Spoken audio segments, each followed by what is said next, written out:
Buenos días, hermanas y hermanos muy queridos. Unidos al orante, digamos: a ti, Señor, me acojo. No quede yo nunca defraudado. Soy la burla de todos mis enemigos, la irrisión de mis vecinos, el espanto de mis conocidos. Me ven por la calle y escapan de mí. Pero yo confío en ti, Señor. Te digo, tú eres mi Dios. En tu mano están mis azares. Salmo 30.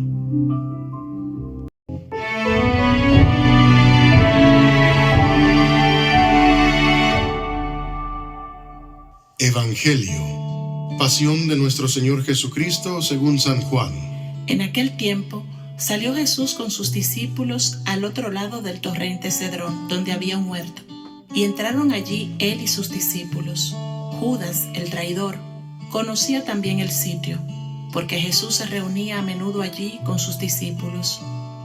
Judas entonces, tomando la patrulla y unos guardias de los sumos sacerdotes y de los fariseos, entró allá con faroles, antorchas y armas.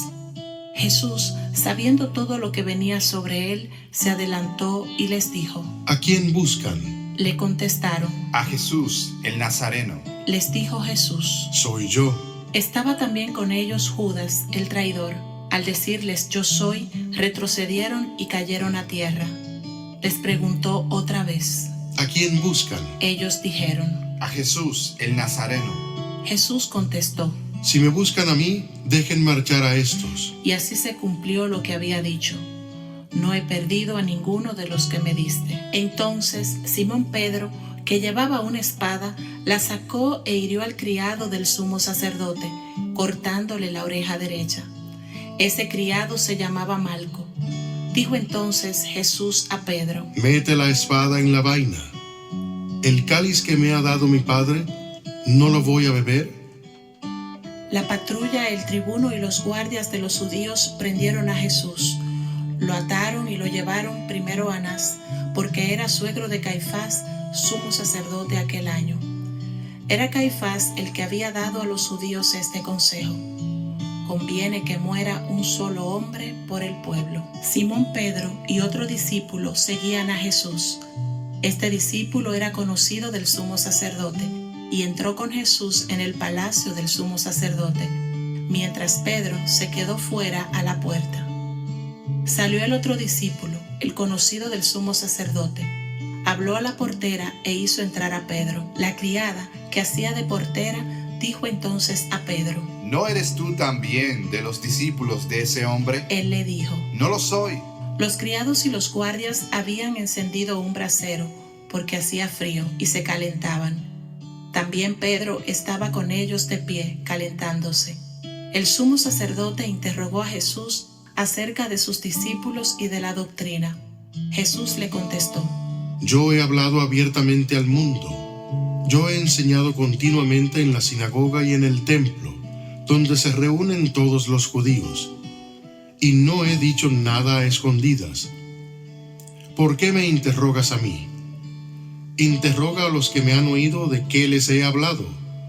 Ellos saben lo que yo les he dicho. Apenas dijo esto, uno de los guardias que estaba allí le dio una bofetada a Jesús diciendo: ¿Así contestas al sumo sacerdote? Jesús respondió: Si he faltado al hablar, muestra en qué he faltado. Pero si he hablado como se debe, ¿por qué me pegas? Entonces Anás lo envió atado a Caifás, sumo sacerdote.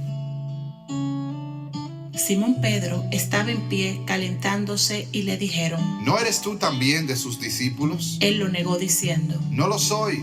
Uno de los criados del sumo sacerdote, pariente de aquel a quien Pedro le cortó la oreja, le dijo: ¿No te he visto yo con él en el huerto? Pedro volvió a negar y enseguida cantó un gallo.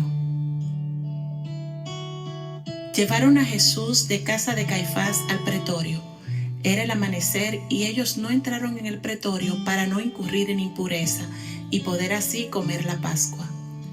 Salió Pilato afuera, a donde estaban ellos, y dijo: ¿Qué acusación presentan contra este hombre?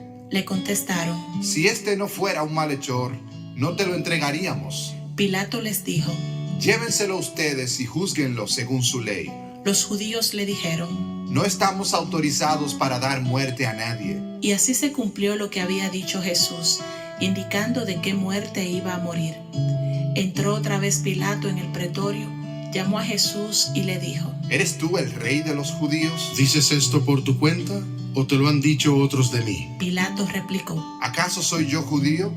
Tu gente y los sumos sacerdotes te han entregado a mí. ¿Qué has hecho? Jesús le contestó: Mi reino no es de este mundo. Si mi reino fuera de este mundo, mi guardia habría luchado para que no cayera en manos de los judíos. Pero mi reino no es de aquí. Pilato le dijo: ¿Con que tú eres el rey? Jesús le contestó: Tú lo dices, soy rey. Yo para esto he nacido y para esto he venido al mundo, para ser testigo de la verdad. Todo el que es de la verdad escucha mi voz. Pilato le dijo: ¿Y qué es la verdad? Dicho esto, salió otra vez a donde estaban los judíos y les dijo: Yo no encuentro en él ninguna culpa. Es costumbre entre vosotros que por Pascua ponga a uno en libertad. ¿Quieren que suelte al rey de los judíos? Volvieron a gritar. A ese no, a Barrabás. El tal Barrabás era un bandido. Entonces Pilato tomó a Jesús y lo mandó a azotar. Y los soldados trenzaron una corona de espinas, se la pusieron en la cabeza y le echaron por encima un manto color púrpura. Y acercándose a él le decían: Salve, rey de los judíos. Y le daban bofetadas. Pilato salió otra vez afuera y les dijo: Miren, lo saco afuera, para que sepan que no encuentro en él ninguna culpa. Y salió Jesús afuera, llevando la corona de espinas y el manto color púrpura. Pilato les dijo: Aquí lo tienen. Cuando lo vieron los sumos sacerdotes y los guardias gritaron: Crucifícalo, crucifícalo. Pilato les dijo: Llévenselo ustedes y crucifíquenlo, porque yo no encuentro culpa en él. Los judíos le contestaron: Nosotros tenemos una ley, y según esa ley tiene que morir, porque se ha declarado Hijo de Dios. Cuando Pilato oyó estas palabras, se asustó aún más, y entrando otra vez en el pretorio, dijo a Jesús: ¿De dónde eres tú? Pero Jesús no le dio respuesta, y Pilato le dijo: ¿A mí no me hablas? ¿No sabes que tengo autoridad para soltarte y autoridad para crucificarte? Jesús le contestó: No tendrías ninguna autoridad sobre mí si no te la hubieran dado desde lo alto. Por eso el que me ha entregado a ti tiene un pecado mayor. Desde este momento, Pilato trataba de soltarlo, pero los judíos gritaban: Si sueltas a ese, no eres amigo del César. Todo el que se declara rey está contra el César. Pilato entonces, al oír estas palabras, sacó afuera a Jesús y lo sentó en el tribunal, en el sitio que llamaban el Enlosado, en hebreo Gábata. Era el día de la preparación de la Pascua, hacia el mediodía. Y dijo Pilato a los judíos: Aquí tienen a su rey. Ellos gritaron: ¡Fuera, fuera! ¡Crucifícalo! Pilato les dijo: ¿A su rey voy a crucificar? Contestaron los sumos sacerdotes: No tenemos más rey que al César. Entonces se lo entregó para que lo crucificaran. Tomaron a Jesús y él, cargando con la cruz, salió al sitio llamado de la Calavera, que en hebreo se dice Gólgota, donde lo crucificaron, y con él a otros dos, uno a cada lado y en medio Jesús. Y Pilato escribió un letrero y lo puso encima de la cruz. En él estaba escrito: Jesús el Nazareno, el Rey de los judíos.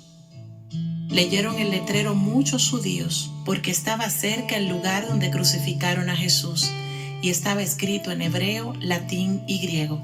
Entonces los sumos sacerdotes de los judíos dijeron a Pilato: No escribas el rey de los judíos, sino este ha dicho: soy el rey de los judíos. Pilato le contestó: Lo escrito, escrito está. Los soldados, cuando crucificaron a Jesús, cogieron su ropa, haciendo 4 partes, una para cada soldado, y apartaron la túnica. Era una túnica sin costura, tejida toda de una pieza de arriba abajo, y se dijeron: No la rasguemos, sino echemos a suerte a ver a quién le toca. Así se cumplió la escritura: se repartieron mis ropas y echaron a suerte mi túnica. Esto hicieron los soldados. Junto a la cruz de Jesús estaba su madre, la hermana de su madre, María la de Cleofás, y María la Magdalena. Jesús, al ver a su madre y cerca al discípulo que tanto quería, dijo a su madre: Mujer, ahí tienes a tu hijo. Luego dijo al discípulo: Ahí tienes a tu madre. Y desde aquella hora el discípulo la recibió en su casa. Después de esto, sabiendo Jesús que todo había llegado a su término para que se cumpliera la escritura, dijo: Tengo sed. Había allí un jarro lleno de vinagre, y sujetando una esponja empapada en vinagre a una caña de hisopo, se la acercaron a la boca. Jesús, cuando tomó el vinagre, dijo: Está cumplido. E inclinando la cabeza, entregó el espíritu. Los judíos entonces, como era el día de la preparación, para que no se quedaran los cuerpos en la cruz el sábado, porque aquel sábado era un día solemne, pidieron a Pilato que les quebraran las piernas y que los quitaran. Fueron los soldados, le quebraron las piernas al primero y luego al otro que habían crucificado con él. Pero al llegar a Jesús, viendo que ya había muerto, no le quebraron las piernas, sino que uno de los soldados con la lanza le traspasó el costado, y al punto salió sangre y agua. El que lo vio da testimonio, y su testimonio es verdadero, y él sabe que dice la verdad, para que también ustedes crean. Esto ocurrió para que se cumpliera la escritura: no le quebrarán un hueso. Y en otro lugar de la escritura dice: mirarán al que atravesaron. Después de esto, José de Arimatea, que era discípulo clandestino de Jesús, por miedo a los judíos, pidió a Pilato que le dejaran llevarse el cuerpo de Jesús, y Pilato lo autorizó. Él fue entonces y se llevó el cuerpo. Llegó también Nicodemo, el que había ido a verlo de noche, y trajo unas 100 libras de una mixtura de mirra y aloe. Tomaron el cuerpo de Jesús y lo vendaron todo, con los aromas según se acostumbra a enterrar entre los judíos. Había un huerto en el sitio donde lo crucificaron, y en el huerto un sepulcro nuevo donde nadie había sido enterrado todavía. Y como para los judíos era el día de la preparación y el sepulcro estaba cerca, pusieron allí a Jesús. Palabra del Señor. La pasión de Jesús es sin duda uno de los relatos más conocidos del cristianismo. A lo largo de los siglos, generaciones enteras de creyentes han escuchado, meditado y contemplado estos acontecimientos que ocupan el corazón mismo de la fe. Y sin embargo, cada vez que volvemos a ellos, descubrimos que no se agotan, porque cada evangelista no solo transmite los hechos, sino que nos los ofrece desde una perspectiva propia, con una sensibilidad teológica que no solo informa, sino que también forma nuestra mirada. Entre todos, el Evangelio de Juan destaca por la singularidad de su enfoque. Mientras los otros relatos subrayan con intensidad el sufrimiento, la soledad y el dramatismo de Jesús, Juan nos introduce en una profundidad distinta, casi desconcertante. Para él, la pasión no es únicamente el momento de la aparente derrota de Jesús, sino el instante en que se revela con mayor claridad su verdadera identidad, el yo soy. Así, en medio de la humillación comienza a resplandecer la gloria. En el corazón mismo de la muerte empieza a abrirse paso la vida. Desde esta perspectiva, la pasión deja de ser solamente el recuerdo de un acontecimiento del pasado para convertirse en una invitación viva a mirar también nuestra propia realidad con otros ojos. En un mundo con frecuencia marcado por la indiferencia religiosa y humana, por la sobreestimulación que termina vaciando de sentido la existencia y por tensiones que fracturan la convivencia, esta mirada puede ofrecernos una comprensión renovada de la cruz y al mismo tiempo la valentía serena para vivir y testimoniar nuestra fe. Queridos hermanos y hermanas, hay relatos que se limitan a contar lo sucedido y hay otros, más raros, más luminosos, que nos enseñan a mirar de nuevo lo sucedido. La pasión, según San Juan, pertenece a estos últimos. No añade hechos distintos a los ya conocidos, pero transforma radicalmente la perspectiva. Es como si el evangelista colocara la cámara en un ángulo inesperado, obligándonos a contemplar lo que creíamos entender desde una hondura nueva. En este sentido, su modo de narrar recuerda al arte cinematográfico, donde las historias no cambian necesariamente en su trama, pero sí en su significado cuando se entrecruzan las miradas. Juan no cambia la cruz, cambia nuestra manera de contemplarla. Desde el inicio del relato, en el huerto se insinúa ya esta clave. Mientras la lógica humana esperaría un hombre que huye, que se esconde ante el peligro inminente, Jesús hace exactamente lo contrario, sale al encuentro. No es buscado, sino que se deja encontrar. No es sorprendido, sino que se adelanta. ¿A quién buscáis?, pregunta, como quien tiene el control de la escena. Y cuando pronuncia aquellas palabras, yo soy, no solo se identifica, sino que revela. En ese instante, casi imperceptible pero decisivo, el Evangelio abre una grieta por la que se cuela la luz del misterio.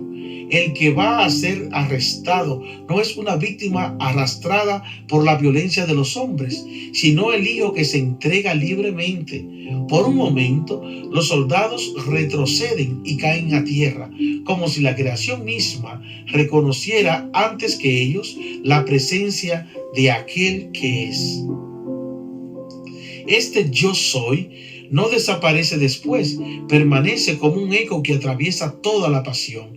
Está presente en el silencio de Jesús ante las acusaciones, en su serenidad ante Pilato, en su dignidad intacta en medio de la humillación. Y así, poco a poco, el lector comprende que el juicio que se desarrolla no es tan claro como parece, porque mientras el poder político cree juzgar a un hombre, en realidad es confrontado por la verdad. Pilato, representante del imperio más poderoso, aparece dubitativo, fragmentado interiormente, incapaz de sostener una decisión que no esté relacionada con el miedo o con la conveniencia.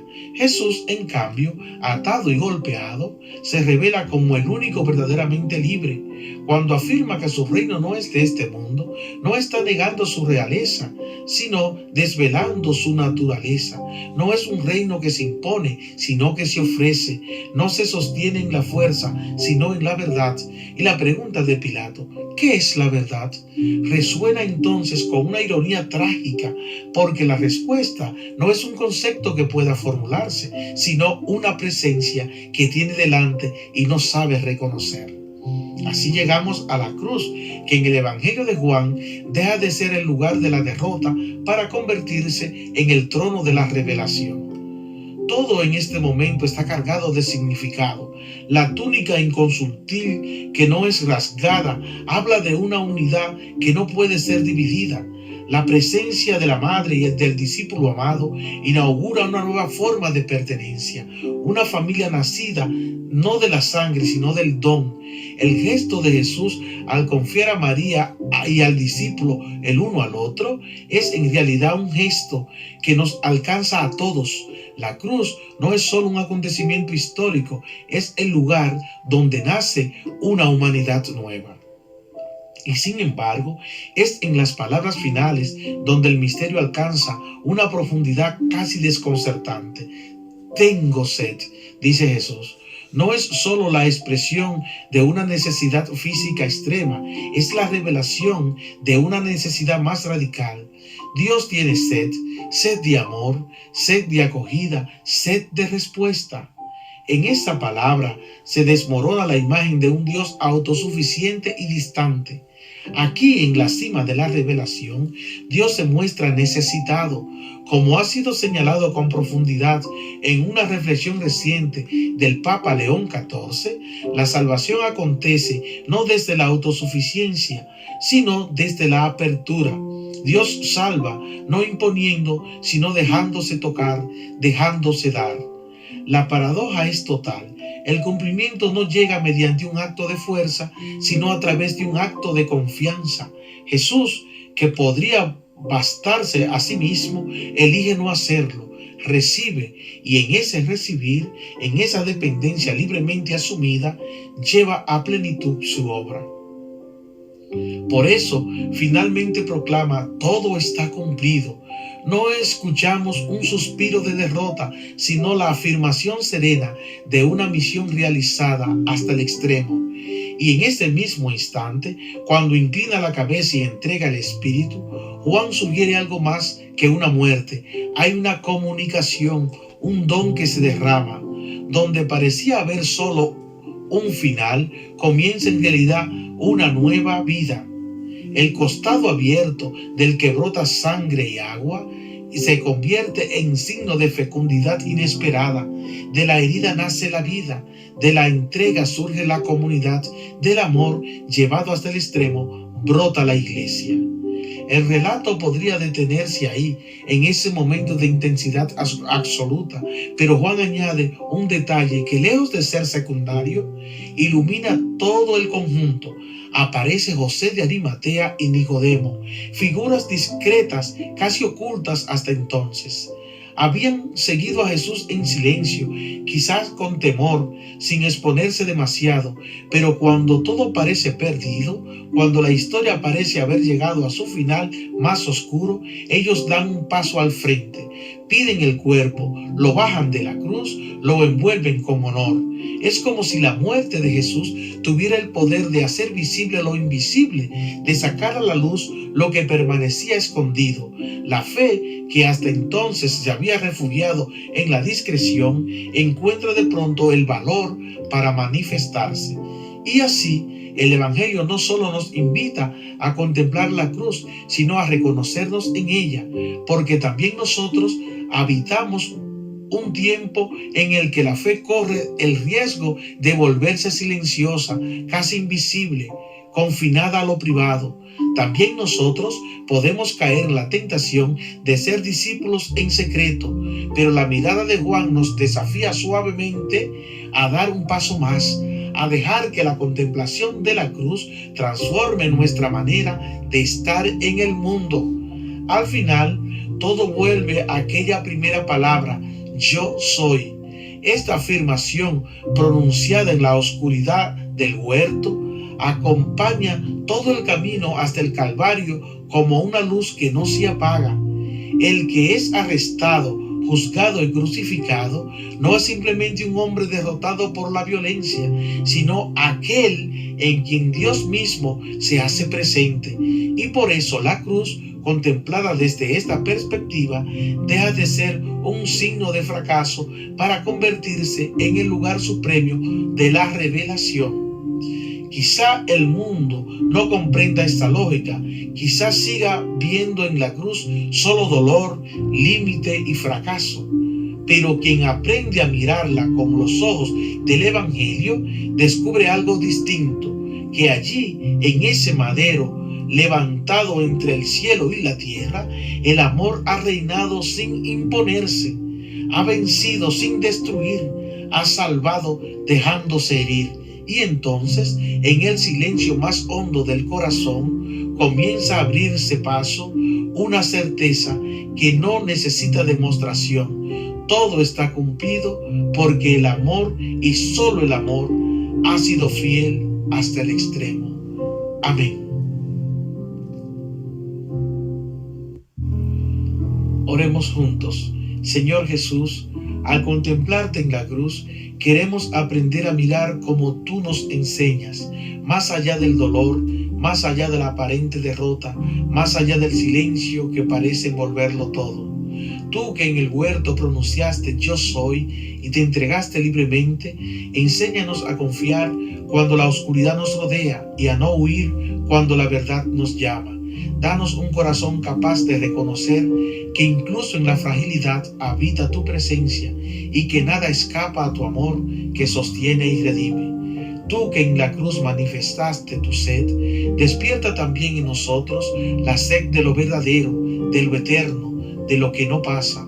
Líbranos de la ilusión de bastarnos a nosotros mismos y haznos humildes para recibir, valientes para amar y disponibles para dejarnos transformar por ti.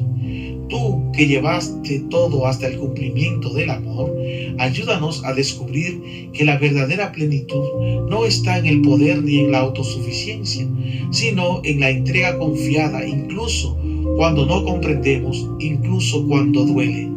Y cuando nuestra fe se vuelva tímida o silenciosa, como la de aquellos discípulos ocultos, danos la gracia de dar un paso al frente, de no avergonzarnos de la cruz y de reconocerte vivo en medio de nuestro mundo.